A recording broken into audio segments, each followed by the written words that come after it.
Segment, we're going to have a conversation with Scott Mccandless, who is the new chairman of the American Truck Dealers Association.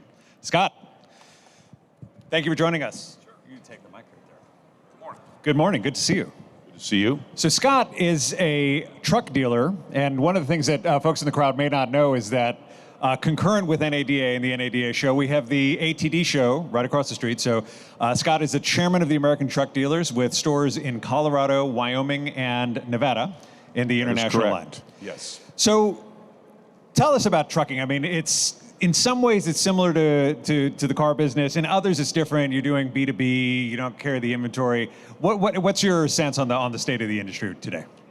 Well, we're faced with the same type of issues the car industry is today, with the the transformation into new technology to do with electric vehicles, as well as alternative sources of fuel for the truck industry. So they're looking at CNG and liquefied petroleum and things like that as well. So electrification, how is that? One of the big questions in trucking is, they're already heavy. You're going to add a lot of weight, with the batteries. How do you see the electrification of the fleet coming along? So that is a challenge. The over-the-road 5-axle truck, tractor trailer, 80,000-pound GVW rating. Tractor's going to probably add another 10,000 pounds to the, with the battery load. So there's those considerations that have to be thought through, understood with the legislative people, and we've got to find a solution to that, because to buy a more expensive truck and haul less payload, that doesn't work. Sure, and one of the solutions that folks have been looking at is electrification for the smaller haul, for a truck that may have to do 50 or 60 miles over the course of the day instead of long haul. International heavy duty and medium duty, do you see kind of a bifurcation of electrification toward the smaller end of the fleet, or what do you think? Yes, I really feel that's where it's going to go at first. We're going to, get after, we call it the final mile type of delivery truck. So that's the medium duty unit. And then also the school bus world. That's another piece that I feel would do really well with electrification. And all other alternatives, you mentioned CNG. We hear a lot about hydrogen. Hydrogen's able to create a lot of power without so much weight. What is the kind of the view of hydrogen in the truck industry today? So yes, that's another alternative that is being studied and looked at, and the R&D is moving forward with that. I understand that maybe that will be an alternative to electric as we continue to develop the capability of an electric battery, that hydrogen might help, especially for the over-the-road 500, 600 mile a day type of truck that, that's the range they need to be able to achieve daily to make it pay. So on the retail side, you have 3 stores? You have 3 stores? Yeah. Okay. Truck dealers traditionally, at least the ones that you can't talk to a car dealer in this convention without somebody telling you about how the inventories are non-existent, and everyone was just looking to be able to get vehicles that they could sell to their customers. A lot of the trucking side is more BTO. Do the supply chain pressures impact you in the same way you think as the car dealers that you talk about? Absolutely. We can't get stock vehicles. My lot is empty. It's amazing. I've never seen it like that before, as far as the demand that is out there that we can't meet because it's really the chip shortage. And now we even hear the Ukraine situation is affecting supplies. So that's just over the top. So 2018, 2019 compared to today, what is the difference in inventory for a truck dealer?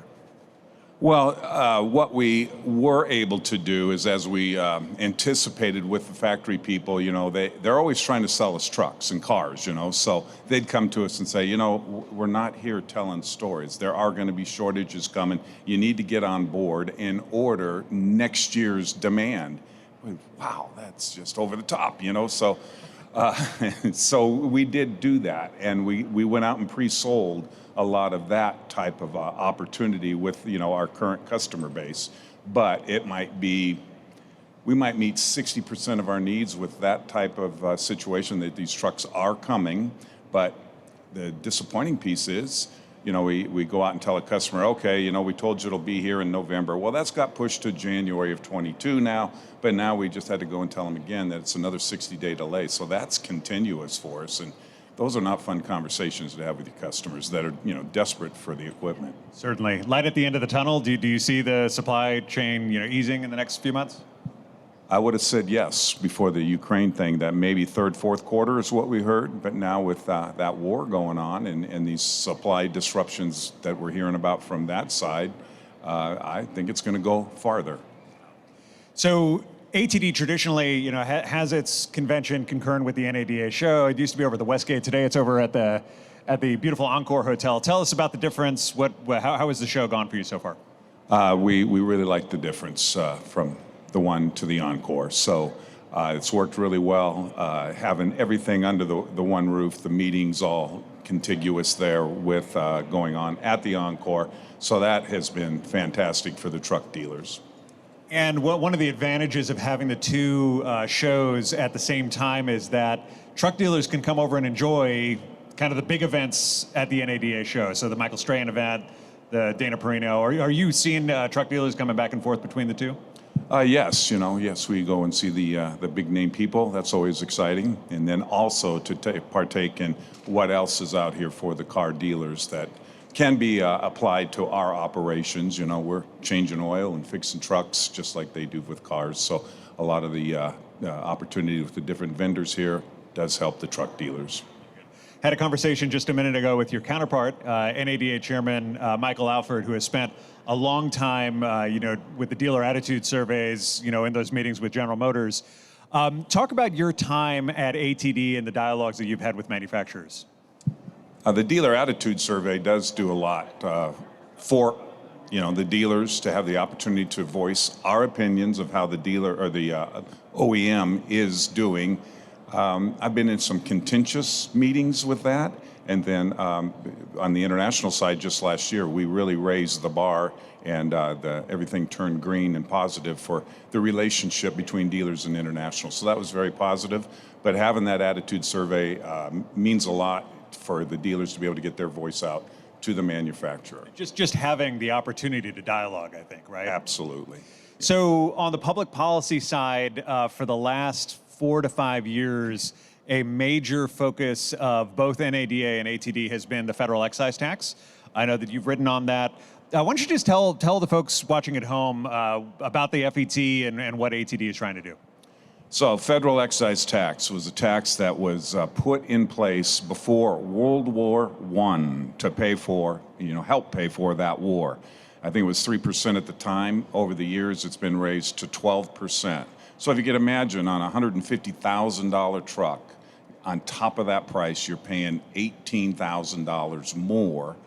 I call it for the privilege of owning a truck. And, and then you've got to put it to work, go make revenue with it and that. So it's a real regressive tax, in my opinion. If you bought 10 trucks, you could maybe, without that tax, buy the 11th truck.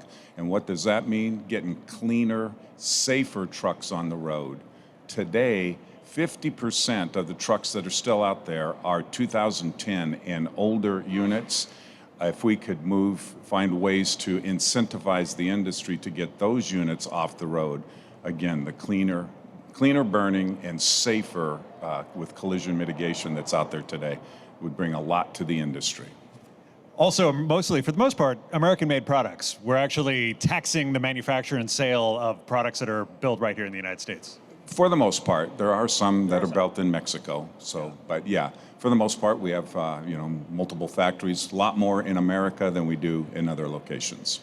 It's one of those interesting things where it has the perverse impact of keeping the older, less clean vehicles on the road indefinitely. At both at the margin and also for some fleets, they can just kind of keep those older diesels running because of the tax that's prohibiting them from buying new ones. That's correct. And some of the guys, and women out there today too, will definitely continue to overhaul their engine, their transmissions, their differentials, and keep the older units on the road. ATD has just hired a new president, ATD being a division of NADA. Tell us about your new hire. So yes, Laura Parada, she came from the legislative background. We're excited about that opportunity. that she'll be reporting direct to Mike Stanton, and have the direct connection there. So going forward, and Laura's a great pick for the position with her experience that she brings to the table. And one of the things that we talked about with Mike Stanton and Mike Alford is just the importance of engagement, not only at the national ATD level, but also getting truck dealers involved at the state level. I know that there's an effort with Bill Sepik from the state of Wisconsin. You know, he has an active ATD member body within his state association. Yep. Can you talk about the importance of getting involved locally? Yes. You know, they do say all politics are local, and I do agree with that, that we, as a, commercial truck dealer, don't deal with a lot of the same issues our, automobile dealers do from the consumer-based situation. But we do get affected with, things at the state level as well. And yes, myself, I've been involved with Tim Jackson in Colorado. And as I came into this role, I transferred that responsibility to one of my sons. So we at Mccandless Truck Center are involved there, and that is going to be one of my missions that Steve Bassett, my predecessor, was starting to get traction with. But to get commercial truck dealers involved at the state level, absolutely, we're going to do that. I'm glad you mentioned the training. As an NADA staffer, I had the pleasure of being able to attend a week of the ATD Academy last year. Yep. It was online. A lot of the training is now hybrid. You can attend in person or online. What's the importance to a truck dealer of going through ATD Academy or the 20 groups? Just talk about that a little bit. The education that they do bring to the table with that, for somebody that's a rising star within your organization, they get to go and they touch all departments, from the parts, over to service, and and they get warranty background there, and also into administrative, so sales and leasing and rental, so they get to touch the opportunity to touch all those departments. Maybe if they're a rising star, let's say in the parts world in my business, they don't get that experience or that exposure to those other departments. Shame on us. We should do better with that. So sending somebody like that's coming up through your ranks to get exposure to all the different departments and what they go through is huge in that situation. A lot of talk throughout the NADA show about just kind of the challenges with recruiting great people. Same thing on the truck side? Absolutely. I would say that people might have a negative attitude about the commercial truck business, those big things that blow smoke. That's the old trucks that blow smoke.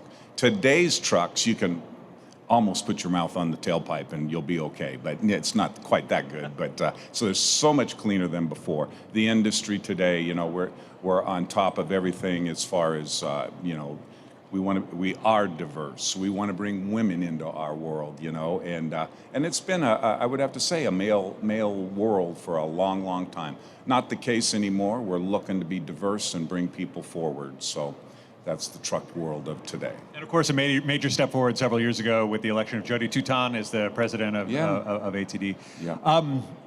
Any final words for about that? Are you bullish on the truck industry, truck dealerships moving forward? What is your outlook for 2022 and beyond? I feel I'm very, very fortunate to be in the commercial truck world, because we all, no matter the ups and downs of the economy, we still buy goods and services that trucks provide, So that's going to be ongoing. We do have the ups and downs of volumes that, depending on what the economy's doing. So we have that to live through. But stay strong and we get through it one way or the other. The 08, 09 type of situation. Still, there weren't, I couldn't think of any truck dealership that did go out of business in that difficult time frame. It's a great industry to be involved with. Excellent. Everyone, Scott Mccandless, thank you so much for joining us. Thank you. Scott. Good to see you. Good job.